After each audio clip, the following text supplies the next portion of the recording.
Thanks for tuning in to the Women's Vibrancy Code, a podcast dedicated to helping women move from exhausted to energized, balance their hormones, and feeling turned on by their life, their lover, and themselves. I'm your host, Maraya Brown. I'm a Yale and functional medicine trained women's health expert, midwife, mom, keynote speaker, and self-made entrepreneur. I'm the founder of my signature program, the Women's Vibrancy Code.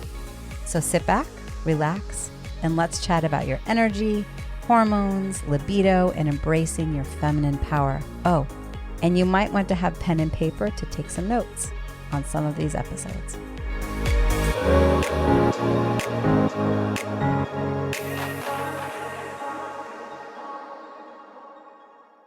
Let's talk about a topic that I hear so many women ask about, and it's menopause in the brain. But it goes so much beyond that. We're going to talk about hormonal shifts that are impacting your energy and mood and memory. And yes, even your libido, specifically for women 35 and older. So in that perimenopause, menopause chapter, if you are an ambitious woman navigating your 40s and 50s, balancing business and family and everything in between, you're definitely going to want to listen in. And if that doesn't fit, but you know that something is going on with your hormones and you're curious about this idea of hormone replacement therapy and what's going on in my body, you've probably noticed some changes. So maybe it's brain fog. When you're leading a team meeting, you walk into a room, can't remember why you went in there, you're trying to think of a word, can't quite place it, or you're snapping at loved ones over things that never used to bother you. I want you to know this is not alone. New anxiety, new sadness, feeling like you don't recognize yourself in the mirror, not to mention the increase in abdominal weight, sometimes ear itching. I mean, there's so many random symptoms that I hear women report. Obviously, the hot flashes, the changes in sleep. And so specifically today, I wanted to talk about Dr. Lisa Mosconi's brilliant book, The Menopause Brain. And I want to share some actionable ways to really reclaim your vitality, including the role of bioidentical hormone replacement therapy, if that's a good fit for you. I was a guest expert in a group program last night, and they're all optimized, and they all are like, the only way is HRT. And I go, well, that's not exactly true for everyone. So whether it's for you or not, just to kind of give some recaps to what I learned from reading this book. We'll also talk about stress reduction and, of course, adaptogens, because we got to talk about adaptogens. As Dr. Mosconi says, menopause is not just a hormonal condition. It is a neurological transition. I think that's so brilliant. So you don't have to suffer through this phase, you can thrive. So let's first focus on understanding the hormonal shifts and specifically brain fog and what's actually happening during menopause. So Dr. Mosconi's research shows that estrogen is one of the really critical pieces for brain function specifically, and usually it's estradiol. It boosts cognitive processing, protects neurons, and helps regulate mood. So as a woman progresses through her 40s and 50s, the ovaries start slowing down, estrogen becomes depleted and declines during menopause. The brain loses this support. And so many women will experience brain fog, like forgetting names or losing your train of thought, can't find your hiking boots, can't find your keys, mood changes like irritability, anxiety, even depression. And sometimes it can be quite extreme. So if you're one of those, just know that you're not alone. And then fatigue and loss of focus. So especially in high pressure situations, a woman will say, I just can't function the same as I used to. Or I'll hear things like, I can't multitask so well. So Dr. Mosconi highlights that estrogen is not just a reproductive hormone. It is a master regulator of the female brain. And this is why it's so important to support your brain during menopause. But where do we start?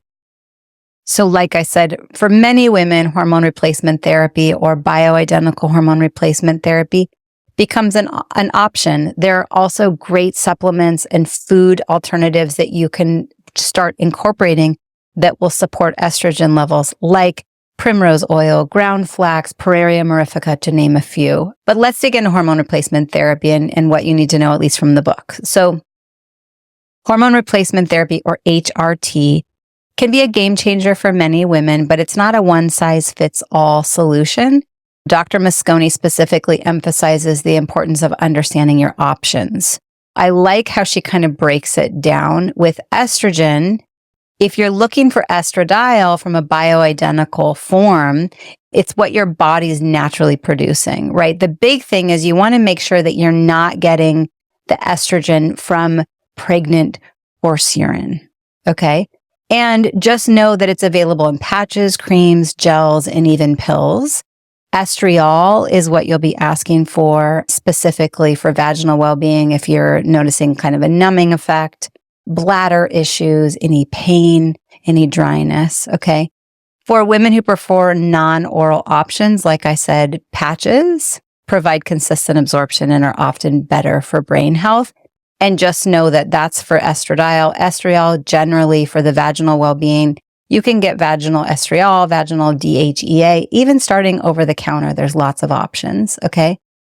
Then she talks about progesterone. I think it's important to really note that we're talking about natural progesterone, not progestin or medroxyprogesterone. It's a really, really important distinguishing factor.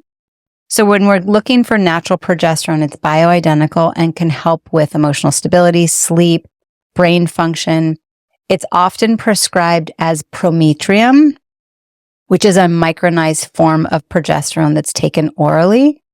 And we go, okay, what's the difference? The synthetic progestins like medroxyprogesterone or MPA can really have some adverse effects on mood and cognition. I interviewed Dr. Sarah Hill years ago when I first started this podcast. She wrote Your Brain on the Pill. And we go, well, that's not really for me if I'm through menopause, except she really unpacks the difference between progestin and progesterone. One of the big things that jumped out for me is for women that are being given progestin, it actually sends the adrenals into hyperdrive and we lose that kind of negative feedback loop. What does that mean? It means we start producing cortisol, and the body loses that ability to say, okay, we've got enough, we're safe. And so for women on the pill, that's a thing, but also for women going through perimenopause, menopause, some of them are put on the pill or they're put on HRT that's not progesterone, it's actually progestin, okay? We want to get prometrium or progesterone because it works with your body more naturally and is going to have not just the effects on the uterus, but systemic effect. On that note, I also see a lot of women who come to me and their provider or their OBGYN has said, oh, you don't need progesterone. Let's just get you on estrogen. I go, no, we don't want unopposed estrogen. Progesterone is important. If you've had a partial hysterectomy or a total hysterectomy, progesterone is still valuable for your sleep, for your anxiety reduction, for your mood stabilization, okay? Then we talk about testosterone. It's often overlooked, but testosterone is essential for energy, motivation, muscle tone, even libido. And bioidentical testosterone is typically available as a cream or a troche, which is a dissolved tablet. I'm seeing a lot of people coming in and they're getting pellets put in their hip. I'm always willing to reassess, but right now, from what I'm seeing, the clients I'm seeing, I'm not a fan. Okay. Once that's in, you're stuck for 3 months. And if you like it, great. But if you don't, what's the plan?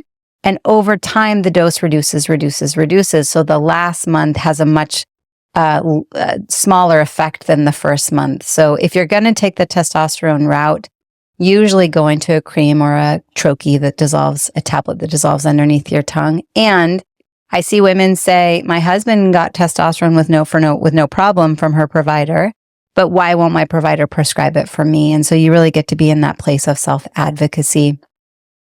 So then I go, okay, where do we start? Okay. If you're curious about HRT, begin with a knowledgeable provider who specializes in bioidentical hormones and understands menopause's unique brain health connection. So functional medicine practitioners are a great start, hormone specialists. You can always reach out to me. I am not prescribing though. My clients are all over the world. I will help you be in the place of self-advocacy and fine-tune and support, help order fine-tune functional labs that your provider might not be ordering, help to look at those labs through a more narrow kind of functional medicine range. But if you're like, I don't even know where to look there, easy step is just wherever you live, look up if you can find a compounding pharmacy in your area, call the compounding pharmacy, ask to speak to the pharmacist, and ask the pharmacist what providers prescribe the most bioidentical hormones at this pharmacy, and then go reach out to that provider. And just a note, HRT isn't for everyone, whether it's synthetic or bioidentical. Even Dr. Mosconi is clear that factors like breast cancer risk, personal history, and family genetics must be considered. The jury is really out around breast health, breast risk, and depending on what expert I listen to and how they're interpreting the data, it really can be conflicting. I even yesterday had someone say that their doctor had told them they couldn't be put on progesterone because progesterone is linked to increase in breast cancer. I'm like, wow, there's so much information out there. And so just to say, it's important for you to find out what works best for you, ask your questions, and find someone that you feel like is really knowledgeable. Okay. I said that I was going to talk about stress and cortisol and adaptogens for resiliency through this menopause chapter. So one thing for you to know is talking about stress is really important here, especially for high-performing women. We juggle so many things every day, and stress can be real, imagined, or anticipated. And as our ovaries start to slow down, it's often the adrenals that get the knock, knock, knock on the door. But if we have been under too much stress, sweeping our needs underneath the rug, prioritizing everyone else, that chronic stress can come from inflammation, stress around finances, worried about your children, going through a pandemic, relationship pressure, just general anxiety, worrying about things. It doesn't matter. Stress is stress. And so then what happens is the adrenals are like, sorry, I'm too tired. So now a woman's experience of perimenopause and menopause is that much more difficult. Also, Dr. Mosconi explains the concept of what she calls pregnenolone steal, where the body prioritizes cortisol production under stress, leaving little to produce estrogen, progesterone, and testosterone. So what's the result? Worsened symptoms, brain fog, fatigue, hot flashes. Okay, so if you've listened to me, I usually talk about stress or bless. Okay, the same concept. The body is going to choose one or the other, okay? If the body is concerned, whether it's conscious or subconscious, around survival, it's always going to choose stress first, right? Fight, flight, freeze, or fawn. Now, bless, on the other hand, would be hormone production and great digestion and healthy immune system and clarity of thought. But she refers to it as pregnenolone steal. It's the same thing. The body will choose stress or survival, cortisol production, and in that scenario, your hormone production turns off, your digestion turns off, your immune system turns off, and your clarity of thought turns off. So pregnenolone is a hormone precursor. So ashwagandha, as an example, will help lower cortisol, boost energy. It's great for blood sugar stabilization. It's great for sluggish thyroid. Rhodiola helps improve resiliency, focus, stamina. Rhodiola is one of those that's fascinating. It is a little bit dose dependent, so lower doses can be stimulating, whereas higher doses are a little bit more calming. But all the other adaptogens, you're just good to go. Unless you're pregnant, then that's another conversation. Reishi, as an example, calms the nervous system, supports overall balance, and is great for immune health. Okay, so I could talk about this till I'm blue in the face. And for any of you that take any of my courses, I always bring in modules specifically unpacking what are adaptogens and how do we make adaptogen elixirs so that we can bring in a protein source and a fat source so that the adaptogens are absorbed well and it's an enjoyable, yummy experience. I encourage you to go make them, mix and match the recipes. It's not a perfect art, just enjoy it, okay?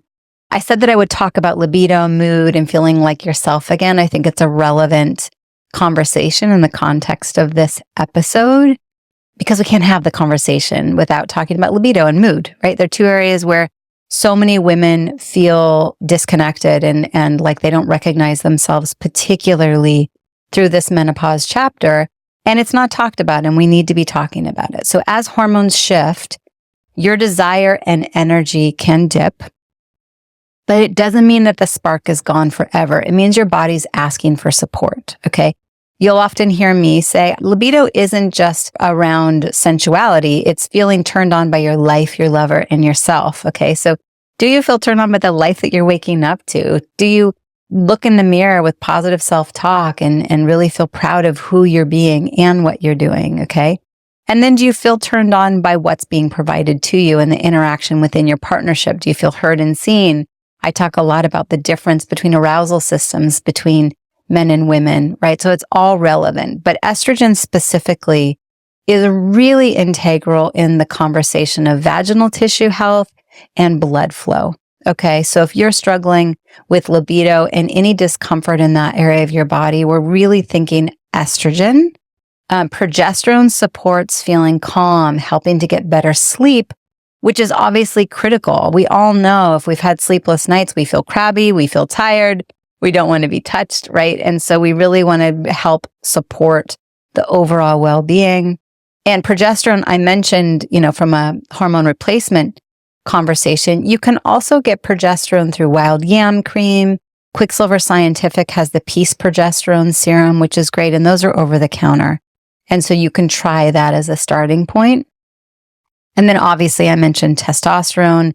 It fuels your motivation, your confidence, and has big impact on libido. Specifically, research has shown, I have to be careful because I'm live streaming this into Facebook too. So I don't know if you're noticing, I'm kind of speaking in code a tad on this topic, but with testosterone, research has definitely shown stat sig increase in the experience and overall pleasure. Okay. So the key here is holistic support. Okay. We want to balance hormones. We want to manage stress. We want to improve sleep. We want to reconnect with ourselves. We want to move our body. We want to focus on intimacy and presence and pleasure and really feeling connected and loved within our partnership if we have one. I thought there'd be some value in sharing a little bit just about where I am in my journey. I've been through chapters of feeling tired and frustrated and searching for answers. When I was in my how old was I? My mid to late 30s, I gave birth to number 2. And in my scenario, my adrenals and my thyroid crashed, which started a cascade of right after that, my menstrual cycle becoming irregular. So really noticing changes early. And, they say perimenopause starts at age 35, and I definitely noticed some subtle changes, okay? Then I really focused on bringing in adaptogen elixirs, focusing on inflammation reduction, blood sugar maintenance. It made a big difference. Over the years, I've played with supplements like oral DHEA, Pararia mirifica, primrose oil, daily ground flax. But now at 47, there's a bit more nuance to it. And for the week before I bleed, I notice really striking shift where I'm not sleeping well. I'll struggle more with constipation. I'll struggle more with irritability. And so I'm really being proactive about it. I've started some bioidentical progesterone cream just at night before bed, those 4 nights before I know I'm going to start bleeding. I also up my magnesium. I'll take some melatonin some nights before bed, and I make sure that I'm doing my ground flax and calm. I also started some vaginal estriol, which was like, wow, a game changer. And I did the Quicksilver Scientific protocol with the golden hour. And that kit was striking to really feel the difference with their Black Label adaptogen blend, the core hormone. I'll make sure that I put the link in the comments and also for the show notes for the podcast team. And, we'll see how it goes. I went through a chapter where I started playing around with bioidenticals and it threw my menstrual cycle off. I bled every 2 weeks for 3 months and was like, okay, this isn't working. I stopped everything, did a washout period, and then did a reset. And now I'm back into a regular rhythm and just figuring out how do I fine tune this. I've also seen 3 different providers. Okay. So I don't want to be my own provider. So I'm trying to find resources. And so far I can't really say I've found that one that's like, this is it. I'm trying another one right now. And so I'll come back and report. But I'm definitely learning that asking the right questions and getting tailored support, you'll often hear me say, stop asking people for directions to places they haven't been. That comes from Lovey Ajayi Jones from Professional Troublemaker, such an amazing book. But I love when she said that. Stop asking people for directions to places you haven't been. And so we go, okay, who am I asking when it comes to my menopause support? And getting fine-tuned nutrition and supplementation, as well as bioidentical hormone replacement therapy. Okay, so just to wrap things up, menopause is not the end of your vitality.